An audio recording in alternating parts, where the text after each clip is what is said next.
নমস্কার, আমি অরিন্দম চ্যাটার্জি আপনাদের ইউনিভার্সিটিতে বায়োলজি নিয়ে আলোচনা করব।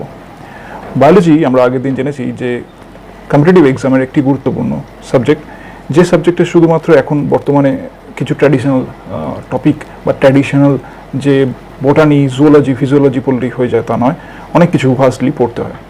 তার মধ্যেই আজকে আমাদের প্রথম চ্যাপ্টার হবে বা প্রথম অধ্যায়, যেটা সব ক্ষেত্রেই জানা দরকার, সেটা হচ্ছে সেল বায়োলজি। এই সেল বায়োলজি নিয়েই আমরা আজকে আলোচনা বিষয়টা কেন্দ্রীভূত রাখবো, যার দুটো ভাগে বিভক্ত। আজকের ভিডিওতে আমরা শুধু পার্ট 1 বা যে টপিকগুলো প্রথম পর্যায়ে আমাদের জানতে হয় সেগুলো জানবো, ঠিক আছে? এবং তারপরের দিন আমরা সেল অর্গানালি বা ক্লাসিফিকেশন অফ সেল সেই জায়গাটাতে যাব।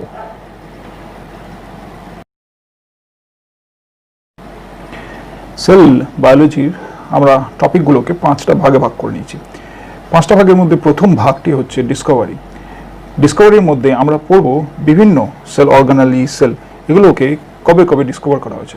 তার মধ্যে স্ক্রিনে যেগুলোকে রেড কালারে দেখতে পাবেন সেগুলোই হচ্ছে গুরুত্বপূর্ণ, বাকিগুলো দেখতে পারেন। ভবিষ্যতে কম্পিটিশন যদি বাড়ে তাহলে সেগুলো থেকেও প্রশ্ন আসতে পারে, কে বলতে পারে। নেক্সট হচ্ছে ইনস্ট্রুমেন্ট। ইনস্ট্রুমেন্টের মধ্যে আমরা দুটো ভাগে ভাগ করেছি। ইনস্ট্রুমেন্ট বলতে সাধারণত মাইক্রোস্কোপকে বোঝায়। এক্ষেত্রে একটি উল্লেখযোগ্য বিষয় হলো, যদি আপনাদের প্রশ্ন করে ইন্টারভিউতে আপনি কি খালি চোখে সেল দেখেছেন, তাহলে অ্যান্সারটা হবে হ্যাঁ দেখেছি। কারণ এগ, ডিমও কিন্তু একটি সেলের উদাহরণ। ডিমের মধ্যে একটি সেলের যা ফিচার্স আছে, সাইটোপ্লাজম, নিউক্লিয়াস সবই কিন্তু থাকে, তারপরে প্লাজমা মেমব্রেন লেয়ারটা। তো উত্তর কিন্তু হবে যে খালি চোখেও সেল দেখা যায়। যদি আমরা বেশিরভাগ সেলকেই খালি চোখে দেখতে পাই না, তার জন্য যে ইনস্ট্রুমেন্টটা দরকার হয় সেটি হলো মাইক্রোস্কোপ। মাইক্রোস্কোপকে সাধারণত দুটো ভাগে ভাগ করা যায়, লাইট মাইক্রোস্কোপ, ইলেকট্রন মাইক্রোস্কোপ। আমরা পরবর্তী স্লাইডে দেখব। এরপরে যেটা আছে সেটা হচ্ছে static GK, related to cell. Static জিকের মধ্যে আমরা বেশ কিছু হিউম্যানের মধ্যে সবচেয়ে স্মলেস্ট, সবচেয়ে লার্জেস্ট, সবচেয়ে লংগেস্ট সেল কি, প্লান্টের মধ্যে কি, অ্যানিম্যালের মধ্যে কি, সেইগুলো পড়ব। এরপর হচ্ছে সেল থিওরি। সেল থিওরির মধ্যে স্লাইডেনশোয়ানের যে 1839 সেল থিওরি, সেটি সম্পর্কে আমরা আলোচনা করব।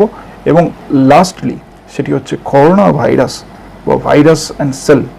ভাইরাসকে কি সেল বলে, যদি বলে তাহলে কেন বলে, আর যদি বলে না তাহলে কেন বলে না, সেই ব্যাপারটি দেখব। এবং করোনা ভাইরাসের সাপেক্ষে আমরা বেশ কিছু জিনিস, কি সিমটমস আছে বা স্পাইক প্রোটিনটা কিভাবে আমাদের সেলের মধ্যে ঢোকে, ACE2 রিসেপ্টরের ভূমিকাটা কি, এই সমস্ত জিনিসগুলো দেখব। তাই আমরা কনফাইন্ড রেখেছি আমাদের এই 5টা টপিকের মধ্যে আজকের পর্বটা। পরবর্তী পর্বে আমরা সেল ক্লাসিফিকেশন, ইউক্যারিওটিক, প্রোক্যারিওটিক এবং sell organelle, different sell organelle আছে, একক পর্দা বিশিষ্ট, একক পর্দা বিশিষ্ট, এবং তাদের ধীরে ধীরে ফাংশন, যেমন মাইটোকন্ড্রিয়া, নিউক্লিয়াস, প্লাস্টিড, এগুলো যদি একই পর্বের মধ্যে আমরা রাখতে চাই তাহলে 1 ঘন্টা 1.5 ঘন্টা হয়ে যাবে। তাই আমরা এই পর্বটায় শুধুমাত্র 5টা টপিককেই কভার করছি। প্রথম, এখানে আমরা দেখতে পাচ্ছি যে history of discovery of cell. সেলকে প্রথম ডিসকভার করেছিলেন রবার্ট হুক 1665-এ। কিন্তু রবার্ট হুক যে সেলটি তৈরি করেছিলেন সেই সেলটি কিন্তু কোনো লিভিং সেল ছিল না। সেই সেলটি ছিল কর্ক ক্যাম্বিয়াম থেকে। কর্ক ক্যাম্বিয়াম বলতে হোমিওপ্যাথি ওষুধের যে ছিপিটা দেখেছেন, সেই ছিপিটা যদি আপনি সেটাকে স্লাইস করেন এবং সেখান থেকে যদি মাইক্রোস্কোপে কিছু দেখেন, দেখবেন মৃত সেল। বা এই মৃত সেল দেখেছিলেন বলেই রবার্ট হুক হচ্ছে ফার্স্ট সেল আবিষ্কর্তা ঠিকই, কিন্তু ফার্স্ট লিভিং সেলের আবিষ্কর্তা নয়। ফার্স্ট লিভিং সেল দেখেছিলেন Anton van Leeuwenhoek, AB Leeuwenhoek 1674-এ। এবং এই ভদ্রলোকই, যদি বলা হয় যে লিভিং সেলকে ডিসকভার করেছে তাহলে হয়ে যাবে AB লিউয়েনহক, আর যদি বলা হয় যে সেলকে ডিসকভার করেছে তাহলে রবার্ট হুক। এরপরে আসবে যে নিউক্লিয়াসকে ডিসকভার করেছে, অ্যান্সার হবে রবার্ট ব্রাউন। রবার্ট হুক নয় কিন্তু রবার্ট ব্রাউন, নাম দুটো একই রকম। এরপরে আসবে প্রোটোপ্লাজমকে ডিসকভার করেছে, অ্যান্সার হবে পারকিনজি। সেল থিওরিকে ডিসকভার করেছে, একটু আগে বললাম, স্লাইডেনশোয়ান। এরপরে আসবে যে বিভিন্ন রকম মাইক্রোস্কোপ ডিসকভার কে করেছে, যদি লাইট মাইক্রোস্কোপ হয় তাহলে অ্যান্টন ভন লিউয়েনহক, আর যদি ইলেকট্রন মাইক্রোস্কোপ হয় তাহলে নরল্যান্ড রাস্কা। এখানে পুরো নামটা দেওয়া আছে, অতটা মনে রাখার দরকার নেই, শুধু নরল্যান্ড রাস্কা মনে রাখলেই চলবে। এরপর দেখতে পাচ্ছেন যে সেল অর্গানালি। এই sell organelle different sell organelle আছে। আপনারা এখানে দেখতে পাচ্ছেন cell membrane, centriole, centrosome, cytoskeleton, microtubule, প্রচুর আছে। কিন্তু আমাদের মনে রাখার বিষয় হচ্ছে শুধু সেল মেমব্রেন। সেল মেমব্রেনটা কে ডিসকভার করেছে, অ্যান্সার হবে রবার্ট হুক। আর যদি আপনাদের ভবিষ্যতে অন্য কোনো সেল অর্গানালির কোশ্চেন আসে তার জন্য আমরা পুরো জিনিসটাই দিয়েছি। এক্ষেত্রে যে স্লাইডটা আপনারা দেখতে পাচ্ছেন সেক্ষেত্রে অনেকগুলো জিনিস লেখা আছে, cytosol, Golgi body, lysosome, mitochondria, nucleus, ribosome, এতগুলো কিন্তু লাগে না। শুধুমাত্র মনে রাখতে হবে মাইটোকন্ড্রিয়াটি এবং নিউক্লিয়াসটি। মাইটোকন্ড্রিয়ার ক্ষেত্রে সবচেয়ে ইম্পর্টেন্ট হচ্ছে মাইটোকন্ড্রিয়ার টার্মকে কয়েন করেছিল বেন্ডা, আর নিউক্লিয়াসের ক্ষেত্রে রবার্ট ব্রাউন, এটি তো খুবই ইম্পর্টেন্ট। এছাড়া বাকিগুলো আপনারা মনে রাখতে পারেন, যেমন মাইটোকন্ড্রিয়া স্টাডি প্রথম করেছিলেন অ্যালবার্ট ভন কোলিকার এবং রিচার্ড অল্টম্যান ফার্স্ট, এটি রেকগনাইজড করেছিলেন এজ এ সেল অর্গানালি। কিন্তু সবচেয়ে আবার বলছি, লাল কালিগুলো জাস্ট মনে রাখবেন, তাহলেই মোটামুটি হয়ে যাবে। আমরা সেফ সাইড সবটাই দিয়ে রাখলাম। নেক্সট হচ্ছে আমরা ইনস্ট্রুমেন্ট টপিকের মধ্যে ঢুকছি। ইনস্ট্রুমেন্ট হচ্ছে মাইক্রোস্কোপ, এবং এই মাইক্রোস্কোপকে দুটো ভাগে ভাগ করা যায়, একটা হচ্ছে লাইট মাইক্রোস্কোপ, একটা হচ্ছে ইলেকট্রন মাইক্রোস্কোপ। লাইট মাইক্রোস্কোপকে ফার্দার দুটো ভাগে ভাগ করা যায়, simple microscope and complex microscope. এবং ইলেকট্রন মাইক্রোস্কোপকে আবার দুটো ভাগে ভাগ করা যায়, scanning electron microscope and transmission electron microscope. তো এইখানে আমরা ছবিতে যেটা দেখতে পাচ্ছি সেটা হচ্ছে কমপ্লেক্স অপটিক্যাল বা কমপ্লেক্স লাইট মাইক্রোস্কোপ। যদি প্রশ্ন আসে যে মাইক্রোস্কোপ কে ডিসকভারি করেছিলেন, তাহলে অ্যান্সার কিন্তু অবভিয়াসলি নেবেন, সেটা হচ্ছে অ্যান্টন ভন লিউয়েনহক।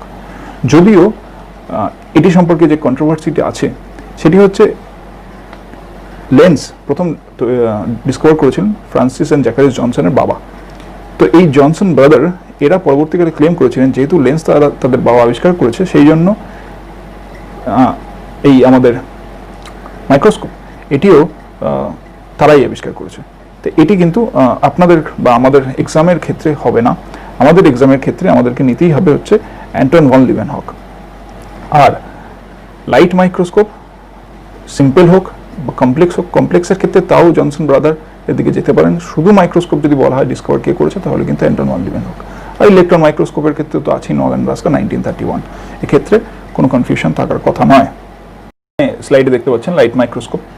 এখানে আমরা আবার যে জায়গাটা দাগ দিচ্ছি সেটা হচ্ছে Anton van Leeuwenhoek. Light microscope প্রশ্ন যদি আসে তাহলে অ্যান্সার হবে অ্যান্টন ভন লিউয়েনহক, অন্য কিছু নেবেন না।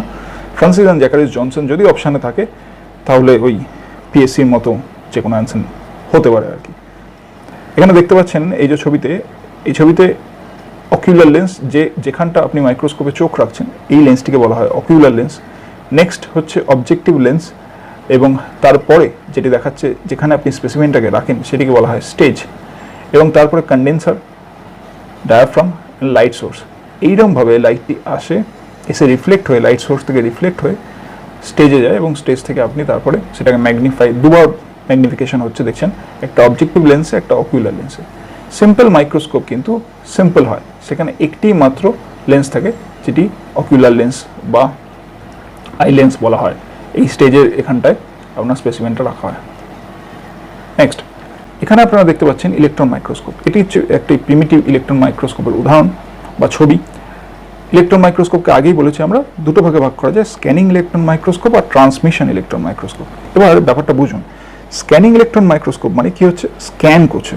তাহলে কোনো কিছুকে যদি স্ক্যান করা হয় তাহলে কি হবে, ওপরের যে স্তরটা সেটারই তো জেরক্স বা সেটারই প্রিন্ট আসছে। তাহলে সেলকে যদি আমি স্ক্যান করি তাহলে কি হবে, উপরের বাইরেরটা আসছে না, তাহলে সেলের ভেতরে সেল অর্গানেলিগুলোর পিকচারটা আসছে না। ওয়ারাস ট্রান্সমিশন ইলেকট্রন মাইক্রোস্কোপ মানে কি, ট্রান্সমিট করছে। তাহলে কোনো কিছু যখন ট্রান্সমিট করছে তাহলে ভেতরের সেল অর্গানেলিগুলোর পিকচারটা ফুটে উঠছে। আর ইলেকট্রন মাইক্রোস্কোপ মানেই সেক্ষেত্রে লাইটের আর দরকার হচ্ছে না, ইলেকট্রনেরই দরকার হচ্ছে। তো এটি নিয়ে আমরা আর গভীরে গেলাম না, শুধু মনে রাখবেন স্ক্যানিং মানে outer layer, cell membrane, cell wall, এই সমস্ত ছবি দেখাচ্ছে। আর যদি ট্রান্সমিশন বলা হয় তাহলে ট্রান্সমিট করছে ইলেকট্রন, তার মানে সেল অর্গানালির ভেতরে বা cell organelle, individual cell organelle, nucleus, plastid, এই সমস্ত ছবি দেখা যাচ্ছে। এবার আমরা ঢুকছি থার্ড টপিকে, মানে স্ট্যাটিক জিকে।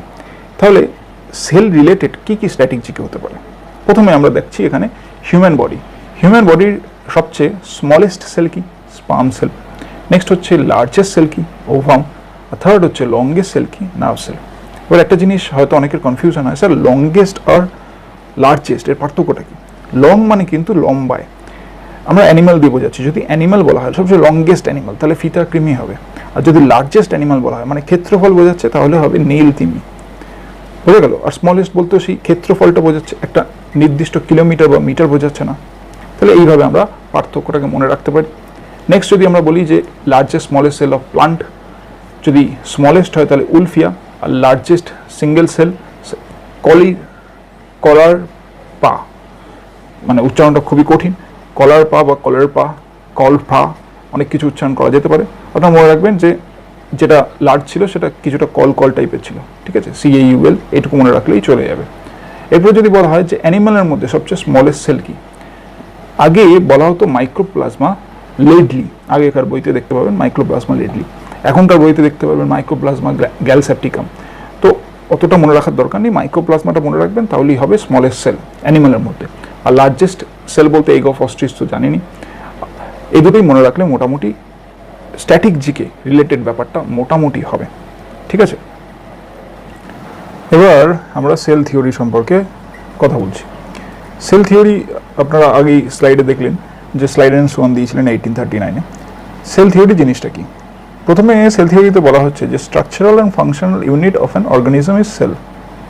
তাহলে প্রথম উত্তরটা আমরা পাচ্ছি যে স্ট্রাকচারাল ফাংশনাল ইউনিট মানে একটা বডিকে ছোট ছোট করে কাটলে যে সবচেয়ে ছোট জিনিসটা পাওয়া যায় সেটা হচ্ছে সেল। দ্বিতীয় থিওরিতে বলা হচ্ছে যে cumulative function of this cells leads to the function of an organism, মানে এদের একত্রিত সংঘবদ্ধভাবে যে কার্যটা হচ্ছে সেটাই হচ্ছে একটা মানুষের কার্য করতে বা একটা অর্গানিজমের কার্য করতে সাহায্য করছে। ফর এক্সাম্পল, এই যে আমি কথাটা বলছি, এই কথাটা বলতে গিয়ে হয়তো অনেকগুলো সেল তাদের মাইটোকন্ড্রিয়া একসঙ্গে সব কাজ করে তারপরে আমার এই ভোকাল কর্ড দিয়ে একটা আওয়াজ বেরোচ্ছে। তাহলে এইটি হলো এটা কিউমুলেটিভ ফাংশন। এরপরে যে জিনিসটা কেউ বলতে পারলো না সেটা হচ্ছে সেল এলো কোথা থেকে। এখানেই মডার্ন সেল থিওরি বলে একজন ভদ্রলোক, মানে একজন বৈজ্ঞানিক, অ্যাডলফ ভার্চাও তার নাম, তিনি দিলেন modern cell theory. He said the cells comes from pre existing cell and the pre existing cell comes from that pre existing cell. মানে সেল কোথাও থেকে আসেনি, এসছে হচ্ছে আরেকটা সেল থেকে, মানে আগে যে সেলটা ছিল সেই সেলটাই আরেকটা সেল জন্ম দিচ্ছে। তাহলে এখান থেকেই যে থিওরিটা উঠে আসছে সেটা হচ্ছে রিপ্রোডাকশন, মানে একটা সেলের ক্ষমতা আছে নিজের রিপ্রোডাক্টিভ ক্যাপাবিলিটি এবং সে জন্ম দিতে পারে আরেকটা সেলের। তাহলে এখান থেকে যে জিনিসটা বোঝা যাচ্ছে যে যারা সেল নয় তারা নিজে নিজে কিন্তু নিজের জন্ম দিতে পারে না, এবং সেইখানেই অনেক এক্সেপশন হবে, যেমন একটু পরে আমরা পড়বো ভাইরাস সম্পর্কে। আর যদি বলা হয় এক্সেপশন অফ কি, এই সেল থিওরির এক্সেপশন কি, তাহলে প্রথম অ্যান্সারটা হবে হচ্ছে আমাদের আরবিসি। আমাদের আরবিসিতে কিন্তু আমাদের নিউক্লিয়াস নেই। তাহলে কোন সেলে নিউক্লিয়াস নেই প্রশ্ন হয়, হবে হচ্ছে ম্যাচিওর আরবিসি, মানে হিউম্যান ম্যাচিওর আরবিসি। আর যদি প্রশ্ন হয় কার মধ্যে আবার আছে, কোন আরবিসিতে আবার নিউক্লিয়াস আছে, তাহলে ক্যামেলের যে আরবিসি আছে তাতে আবার নিউক্লিয়াস আছে। প্রশ্ন যদি হয় প্লান্টের মধ্যে কি এরকম কোনো বৈশিষ্ট্য আছে যে সেলের মধ্যে নিউক্লিয়াস নেই, সিভ টিউব তার অ্যান্সার। তাহলে এইরকম ছোট ছোট খুচরো প্রশ্ন হয়, ঠিক আছে। এবার আমরা ফিফথ যে টপিক, করোনা এবং ভাইরাস। করোনা ভাইরাসের ক্ষেত্রে আমাদের মনে রাখতে হবে যে এটি কি, এটি কি। প্রথমত বিষয়টি হচ্ছে যে এটি হলো একটা ভাইরাস। তো এই ভাইরাসটা কি সেল থিওরি মেনে চলে, বা এই ভাইরাস কি আদেও সেল? যদি ভাইরাস সেল না হয় তাহলে কি? ভাইরাস হলো জীব ও জড়ের মধ্যবর্তী একটি বস্তু। কেন এটি সেল নয়? কারণটি হচ্ছে এটি নিজে থেকে রিপ্রোডিউস করতে পারে না। আমরা ইয়েলো কালারের বোল্ড করেছিলাম যে যে বস্তুটি নিজে থেকে রিপ্রোডিউস করতে পারে না তাকে আমরা কি বলবো? তাকে আমরা সেল বলবো না। ইন্ডিপেন্ডেন্টলি যেটা হয় না তাকে আমরা সেল বলবো না। ভাইরাস কি করে? হোস্টেড সেলে নিজের জিনোমটাকে ঢুকিয়ে দিয়ে তার রাইবোজোমকে ব্যবহার করে প্রথমে ট্রান্সলেশন করে, এবং তারই রাইবোজোমকে ব্যবহার করে বা আরএনএ পলিমারেজকে ব্যবহার করে আরএনএ রেপ্লিকেশন করে এই দুটোর মাধ্যমে নিজে বডি বা ভিরিয়ন তৈরি করে। আমরা স্লাইডে পিকচারের মাধ্যমে ব্যাপারটা আবার বুঝবো। এইভাবে কিন্তু আমাদের এই কোভিড-19 বা আরএনএ যুক্ত ভাইরাস এইভাবে অ্যাটাক করে। কোভিড কিভাবে অ্যাটাক করে সেটা আমরা একটু পরে দেখছি। রেড কালারটাকে এবার ফলো করুন। প্রথম ভাইরাস বা কোভিড-19 ভাইরাস কাদেরকে আক্রমণ করে? আক্রমণ করে হচ্ছে ম্যামল এবং বার্ডকে। এছাড়া কোভিড-19 তিনবার এর ইভলিউশন হয়েছে, মানে প্রথমে সার্স, তারপরে মার্স, তারপরে কোভিড-19। সার্স বলতে severe acute respiratory syndrome, and MERS বলতে মিডল ইস্ট রেসপিরেটরি সিন্ড্রোম। এই দুটো হচ্ছে কোভিড-19 এর আগের স্টেজ বলা যেতে পারে। এরপর ধীরে ধীরে এই ভাইরাসটি ধীরে ধীরে ইভলভ হয়ে আজ কোভিড-19 হয়েছে। দ্য থার্ড যে লাইনটা লাস্টে আছে সেটা হচ্ছে there is no vaccine available. কোনো ভ্যাকসিন কিন্তু এখনও পর্যন্ত অ্যাভেলেবেল হয়নি করোনার জন্য, এবং কোনো অ্যান্টিভাইরাল ড্রাগও আবিষ্কার হয়নি। ভ্যাকসিন বলতে আপনারা যে নামটা এখন শুনছেন সেটা হচ্ছে স্পুটনিক 5, মানে রাশিয়ার স্পুটনিক 5। সেই ভাইরাসটা বা সেই ভ্যাকসিনটা কিন্তু খুব ফুলপ্রুফ না, মানে অনেকটা প্রমাণ হয়নি, সন্দেহের অবকাশ আছে। প্রমাণ হয়েছে এরকম হচ্ছে অক্সফোর্ড, যেটা এখনও ট্রায়াল ফেজে চলছে। আশা করা যায় যে 2021 জানুয়ারি মাসে এটি হয়তো বাজারে বা ভারতবর্ষে চলে আসবে। সেকেন্ড যে জিনিসটা উল্লেখযোগ্য হয়েছে সেটা হচ্ছে হাইড্রক্সিক্লোরোকুইনিন। এই হাইড্রক্সিক্লোরোকুইনিনের আমরা ডিটেলস যাচ্ছি না, কিন্তু এইটিও এই ভাইরাসের অ্যান্টি ভাইরাল ড্রাগ হিসেবে এস্টাবলিশড হতে পারেনি। এটি জাস্ট এটার ব্যবহার হয়েছিল ম্যালেরিয়ার ক্ষেত্রে। তো সেইখানে কিছু আমাদের যে সেলগুলো আছে সেই সেলগুলো নিজেরা রিয়াকশন করে, এবং সেই রিয়াকশনকে প্রিভেন্ট করার জন্যই হাইড্রক্সিক্লোরোকুইনিন কিছুটা হলেও এই অ্যান্টিভাইরাল ড্রাগ হিসেবে প্রযোজ্য পেয়েছিল। এবার যদি আমরা স্ট্রাকচারটা দেখি, করোনা ভাইরাসের স্ট্রাকচার, প্রথমে কি দেখতে পাচ্ছি, ওপরে হচ্ছে spike protein, then nucleocapsid, then membrane, envelope and RNA viral genome. বারবার বলছি আরএনএ ভাইরাল জিনোম। এরকম একটা উদাহরণ আরএনএ ভাইরাল জিনোমের কি, সেটা হচ্ছে HIV ভাইরাস। সেটাও কিন্তু আরএনএ ভাইরাস, তাদেরকে বলা হয় রেট্রোভাইরাস। তারা রিভার্স ট্রান্সক্রিপ্টেজ এনজাইমের মাধ্যমে আরএনএ থেকে ডিএনএ তৈরি করে, এবং বাকি প্রসেসটা তারা সেইভাবে হোস্ট সেলকে কাজে লাগিয়ে নিজেদেরকে তৈরি করে। HIV ভাইরাস কিন্তু কিছুটা আমাদের যে ইমিউনিটি সিস্টেম সেটার সঙ্গে মিক্স অ্যান্ড ম্যাচ হয়, এক্ষেত্রে সেটা হয় না। প্রথমে দেখুন স্পাইক প্রোটিন। স্পাইক প্রোটিনের পর ACE2 রিসেপ্টর, যেটা আমাদের দেহে আছে। এই ACE2 রিসেপ্টর হচ্ছে আমাদের এই এপিথেলিয়াল সেলস, মানে সেটা এন্ডোথেলিয়াল হতে পারে বা আমাদের বাইরের এক্টোথেলিয়াল হতে পারে। এই ACE2 রিসেপ্টরের উপর বাইন্ড করছে। কে বাইন্ড করছে? Spike protein. বাইন্ড করে তার জিনোমটা আমাদের দেহের মধ্যে ঢুকিয়ে দিচ্ছে। কি জিনোম? ভাইরাল জিনোম, আরএনএ, এক্ষুনি আমরা পড়লাম। এবং এই হোস্ট রাইবোজোম, মানে আমাদের দেহের রাইবোজোমকে কাজে লাগিয়ে সে দুটো প্রসেস করছে। একটা, সে তার এনভেলপ তৈরি করার জন্য একটা নিচের দিকে দেখুন মেকানিজম শুরু করছে, আরেকটা হচ্ছে ডান দিকে দেখতে পাচ্ছেন আরএনএ ডিপেন্ডেন্ট আরএনএ পলিমারেজ। এই দুটো পদ্ধতির দ্বারা সে নিজেদেরকে তাদের যে আরএনএ রেপ্লিকেশন প্রসেসের মাধ্যমে আরএনএ তৈরি করছে, আর ট্রান্সলেশন প্রসেসের মাধ্যমে প্রোটিন তৈরি করে সে প্রোটিন বিভিন্ন প্রোটিনিয়েজ এনজাইমের দ্বারা তাদের বাইরের এনভেলপটা তৈরি করছে। এই দুটোকে কাজে লাগিয়ে তারা অ্যাসেম্বলি বা প্যাকেজিং সৃষ্টি করছে ওপরের দিকে। এই যে অ্যাসেম্বলি বা প্যাকেজিং মানে কি, এনভেলপটা তৈরি হয়ে গেল, এনভেলপের সঙ্গে সঙ্গে সে কী করছে, তার আরএনএ যে জিনোমটা আছে সেই দুটোকে মিশিয়ে সে একটা ভাইরাস, তার রিপ্রোডাকশন, যেটা তার প্রথম কাজ ছিল, সেই ভাইরাসটা রিপ্রোডাকশন সে তৈরি করা শুরু করে দিয়েছে। This is called new variants. That virus that originates from the host cell is called new variants. এই যে নিউ ভেরিয়েন্টসগুলো আছে, এই নিউ ভেরিয়েন্টস বা virus particle that are released from the host cell that attacked another organelle, এগুলোই অন্যান্য অর্গানালিকে গিয়ে আক্রমণ করবে। কি আবার বললাম, একটি হচ্ছে এনভেলপ, আর একটি হচ্ছে আরএনএ, এবং সেইগুলো ওই যে উপরে দেখতে পাচ্ছেন বাইরে যেগুলো বেরিয়ে যাচ্ছে, মানে এই এপিথেলিয়াল থেকে বাইরে বেরিয়ে গিয়ে অন্যান্য সেল অর্গানালিকে গিয়ে সে অ্যাটাক করছে। তাহলে আরেকবার রিভাইজ দিচ্ছি। First, the virus enter into the body, releases it's RNA. Second, the virus RNA uses the host cell to create new virus RNA and assemble new viral particles. And third, new variants or viral particles that are released and attack to the cell organelle or other organelle, mainly the lung. এখানে আমরা কি দেখতে পাচ্ছি? How corona virus can kill. এই যে আমরা বলছি যে সিমটমস কি, runny nose, cough, sore throat, high temperature, মানে বডিতে টেম্পারেচার এতদিনে জেনেই গেছেন যে টেম্পারেচার, রানি নোজ আর খুসখুসে কাশি, এটি হচ্ছে প্রধান সিমটম। স্প্রেড কীভাবে হতে পারে? হিউম্যান থেকে অ্যানিম্যালে হতে পারে, হিউম্যান টু হিউম্যান হতে পারে। আর হিউম্যানে কীভাবে, কোথা দিয়ে এন্টার হয়? সাধারণত মাউথ দিয়েই এন্টার হয়, এছাড়া নাক দিয়ে হতে পারে, চোখ দিয়ে হতে পারে, কান দিয়ে হতে পারে। Most victim die from complication including pneumonia. তো কারণটা হচ্ছে লাঙে গিয়ে যখন অ্যাটাক করে তখন আপনার নিঃশ্বাস নিতে প্রবলেম হয়, তখনই ডেথ কিলিংসটা হয়। Severe pneumonia can kill people by causing them to drown in the fluid flooding their lung. এই যে আমি এক্ষুনি কথাটা বললাম, একটা স্পঞ্জকে যদি জল দিয়ে দেন তাহলে দেখবেন তার আর সেই অ্যাবজর্ব করার ক্যাপাবিলিটি অতটা থাকে না, সে কিছুটা স্যাচুরেটেড হয়ে যায়। এবং এইভাবেই করোনা ভাইরাস আমাদের দেহে কিলিং অ্যাটাকটা করে। আশা করছি এই পর্বটা আপনাদের ভালো লাগলো।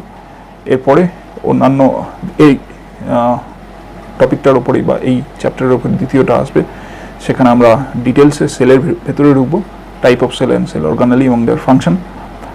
ভালো লাগলে অবশ্যই শেয়ার সাবস্ক্রাইব করবেন এই চ্যানেলটিকে। নমস্কার। Please do like this video, share with your friends and subscribe because knowledge is empowerment.